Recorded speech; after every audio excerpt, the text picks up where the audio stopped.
السلام علیکم محترم ناظرین، امید ہے آپ خیریت سے ہوں گے۔ انسان کے جسم کے اندر یا سر میں کسی بھی اعضاء میں کوئی درد ہوتا ہے تو انسان مختلف قسم کی تدبیریں اختیار کرتا ہے، پین کلرز لیتا ہے، درد کی دوائیں استعمال کرتا ہے۔ اگرچہ ان پین کلرز وغیرہ اور درد کی دوائیوں سے اس کو افاقہ ہو جاتا ہے، وقتی طور پر وہ ٹھیک ہو جاتا ہے، لیکن یہ جو پین کلرز ہیں اور یہ جو دوائیاں ہیں ہائی اینٹی بائیوٹک دوائیاں، یہ انسان کے معدے کو خراب کر دیتی ہیں، ختم کر دیتی ہیں، بعد میں جا کے انسان کی زندگی میں اس کے اثرات نظر آتے ہیں۔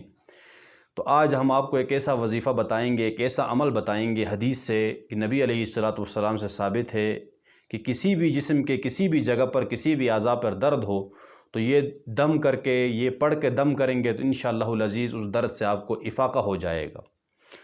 تو چلتے ہیں اصل موضوع کی طرف۔ حضرت عثمان بن ابی العاص رضی اللہ تعالیٰ عنہما سے روایت ہے، وہ فرماتے ہیں کہ میں نے حضور علیہ السلام کے سامنے اپنے جسم کے کسی حصے میں درد کی شکایت کی تو آپ صلی اللہ علیہ وسلم نے فرمایا کہ جہاں بھی جسم کے جس عضو میں بھی درد ہو وہاں پر ہاتھ رکھو، ہاتھ رکھنے کے بعد 3 مرتبہ بسم اللہ پڑھو اور 7 مرتبہ یہ دعا پڑھو، انشاءاللہ العزیز یہ درد ختم ہو جائے گا۔ تو وہ دعا کیا ہے؟ پہلے 3 مرتبہ بسم اللہ پڑھنا ہے اور بعد میں 7 مرتبہ دعا پڑھنی، اعوذ بعزت اللہ وقدرتہ من شر ما اجد واحاذر۔ یہ صحیح مسلم کی حدیث سے ثابت ہے۔ تو یہ 7 مرتبہ پڑھنا ہے اور اس سے پہلے 3 مرتبہ بسم اللہ پڑھنا ہے۔